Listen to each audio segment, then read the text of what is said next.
Shalom, Yahawah, bahasham, Yahawashi, bahasham, double honors to the elders and apostles of great millstone that rule well, and may bring this word and doctrine, and shalom to the elect. Now this is called, the title of this video is called The Day of the Lord. So we'll start off in 2 Timothy 3 and 10.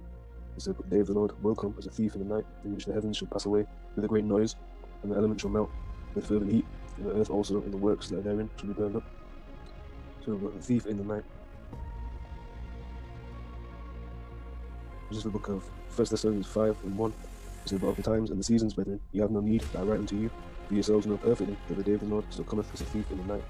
When they shall say peace and safety, and sudden destruction cometh upon them, as travail upon a woman without child, and they shall not escape, and wait to get. It talks about, in the which the heavens shall pass away with a great noise. Let's talk about that noisome sore, that great plague. This is Psalm 91 and 2. I will say of Yahawah, Yahawashi, he is my refuge and my fortress, my power, in him will I trust. Psalm 91 and 3. Surely he will deliver thee from the spirit of the fowler and from the noisome pestilence. That's a noisome pestilence, a great striker that wasteth to destroy.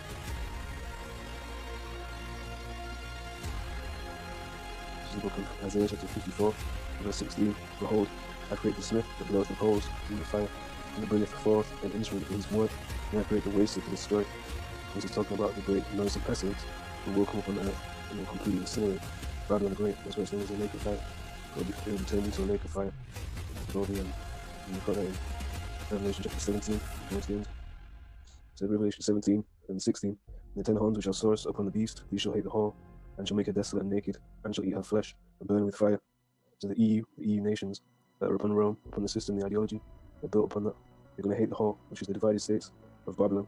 You people know it as America, or the United States of America.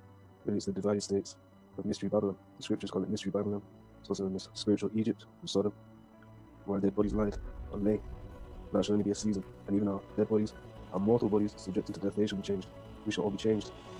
And it's 1 Corinthians 15, that is. So we're talking about that. We've got Revelation 6. Revelation chapter 6, and verse 13. And the stars of heaven fell into the earth, even as a fig tree casteth her untimely figs, and she is shaken of a mighty wind. And the heaven departed as a scroll, and it was rolled together, and every mountain and island were moved out of their places. So it's going to be a great, grievous pestilence come upon the earth to lift the earth. This is Isaiah chapter 34, verse 4. And all the hosts of heaven shall be dissolved, and the heavens shall be rolled together as a scroll, and all their hosts shall fall down, as the fig leaf falleth from the vine, and as a fig, and as a falling fig from the fig tree. For my sword shall be bathed in heaven, behold, it shall come down upon the Idumea, and upon the people, and my curse and judgment. Since the sword of Yahawah is filled with blood, it is made fat with fatness, and with the blood of lambs and goats, and with the fat of the kidneys of rams, Yahawah, bahasham, Yahawashi, hath sacrificed and over, and which slaughter in the land of Idumea. That's what the words Esau set themselves up today. In 2 Corinthians chapter 1, verse 14. Sorry, 13. For we write none other things unto you than what you read or acknowledge, and I trust that ye shall acknowledge even to the end. As also ye have acknowledged us in part, that we are your rejoicing, even as ye also are ours in the day of the Lord Yahawashi. You have 1 Corinthians 5 and 5. It says, To deliver such an one unto Satan for the destruction of the flesh, that the spirit may be saved in the day of the Lord Yahawashi, proving that flesh and blood cannot inherit the kingdom, because we will be changed, and we will read that. 1 Corinthians 15. I will start 1 Corinthians 15 and 25. For he must reign till he hath put all enemies under his feet. And that includes all governances. Yahweh shall put down all governances. The last enemy which shall be destroyed is death. 26th verse. For he hath put all things under his feet. When he saith all things are put under him, it is manifest that he is accepted, which did put all things under him. And when all things shall be subdued unto him, then shall the Son also himself be subject unto him that put all things under him. Yahawah may be all in all. And so that Yahawah will give the power to Yahawashi, and then to rule Yahawashi, as he shall will give power over the nations. Like Psalm 2, Revelation 2. And you have this, the prophecy that's happened before. Malachi chapter 4, verse 5. Behold, I will send you a liar, or Elijah, the prophet, before the coming of the great and dreadful day of Yahawah, bahasham, Yahawashi. And when is this fulfilled? He said, 6. And he shall turn the heart of the fathers to the children, and the heart of the children to their fathers. That's that who will smite the earth with a curse. And that started with Ababilis.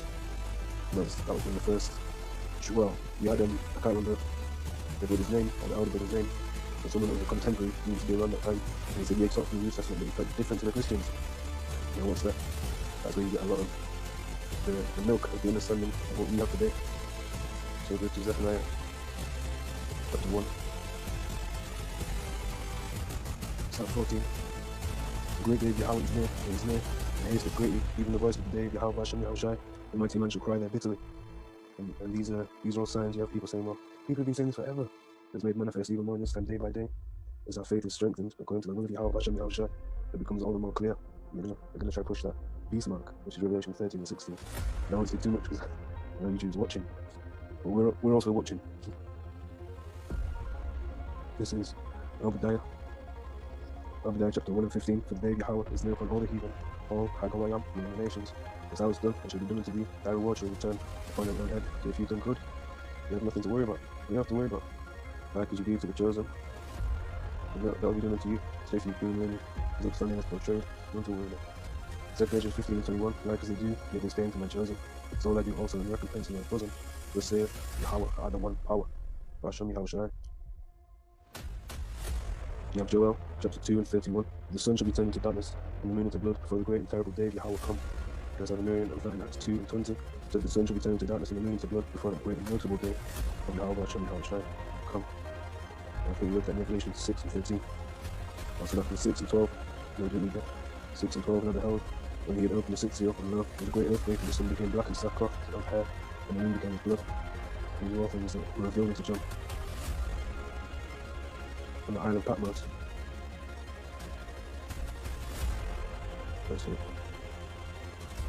And Joel, Yahawah, if I'm not mistaken, in Hebrew.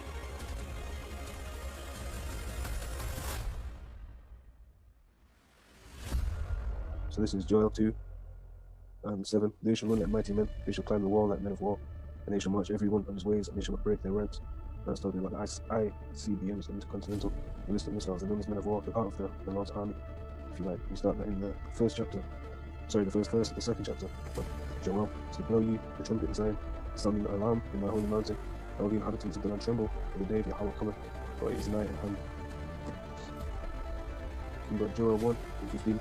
Alas for the day of Yahawah, alas for the day, and the day of Yahawah, bahasham, Yahawashi is at hand. There is a destruction from the Almighty shall come. And these are things we have spoken about.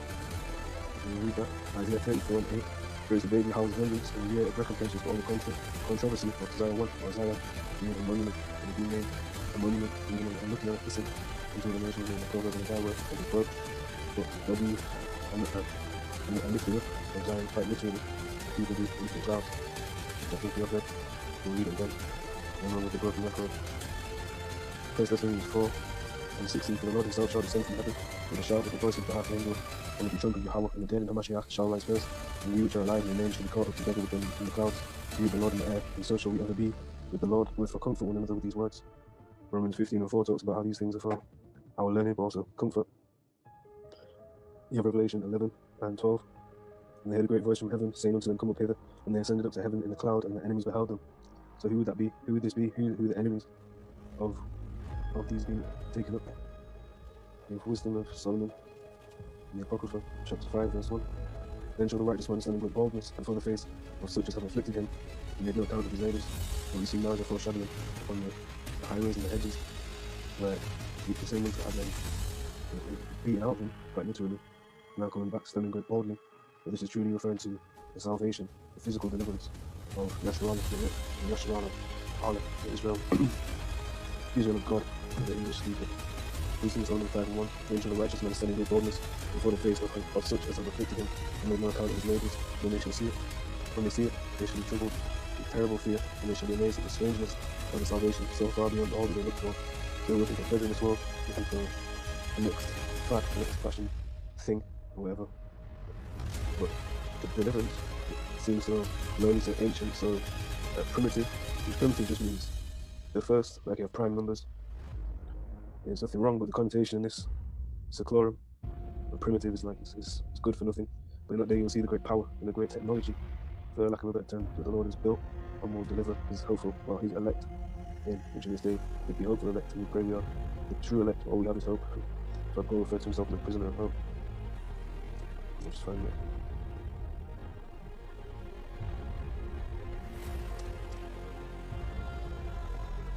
So he said he's a prisoner of Yahawashi. Prisoner of hope is from Zechariah. So this is Zechariah chapter 9 verse 12. It's a tip, maybe. This is Zechariah 9 and 12. Turn you to the stronghold, be prisoners of hope. Even to today, God declared that I will render double unto thee. When I have bent Judah for me, filled the bow with Ephraim, and raised up thy sons of Zion against thy sons of Greece, and made thee as the sword of a mighty man. And again, look, this is talking about what we read. And Yahawah shall be seen over them, and his arrows shall go forth as the lightning, and the Lord the power Yahawah, shall blow the trumpet, and shall go with the whirlwinds of the south. So the Lord of hosts, Yahawah and Yahawashi shall defend them, and they shall devour and subdue with swing stones, and they shall drink and make a noise as new wine, and they shall be filled like bowls, and as the corners of the altar. And Yahawah shall save them in that day as the flock of his people, so they shall be as stones of the crown, lifted up to the ensign of his land, and lifted up. Let's get that word lifted up. Lifted up is the thing, the sass. So to be lifted up, and glorious, lifted up in the ensign, and lifted up and displayed. And what's that? That's a monument, that's Zion, being lifted up. The next verse. How great is his goodness, and how great is his beauty. Corn shall make the young men cheerful, and new wine and maids. And you see how Judah, Yahawah, and Ephraim, Apariam, will be delivered together, and then collectively in Zion, and that monument to be lifted up, to be put together, just as the tribes will be put together, and that's going to the chart. Ezekiel 37, it will be delivered, and people will be shown. They'll be in the hands of the prophets, just as the king's heart is in the hand of the Lord. You have people walking on literal sticks, edging it on. It's also referred to as wood, but we understand what that's fulfilled as. But anyway, we've got Ephesians 3:1. For this cause I, Paul, the prisoner of Yahawashi HaMashiach, to the Gentiles. And you understand the Gentiles, which is another topic. It's talking about the Israelite foreigner. They're those that will join together, and then they will take those captives whose captives they were. And that's again the fulfillment of Aprayam, Wah, Yahawah, Wah in the Hebrew meaning and. We come that together. That's that wild olive tree, which is also referring to Jews and the northern kingdom. But it's the fulfillment of the Israelites and the Israelite stranger becoming one again. So this is concerning the day of the Lord. I pray it was edified. And to the next one, Lord willing, giving all praises to Yahawah, bahasham, Yahawashi, bahasham,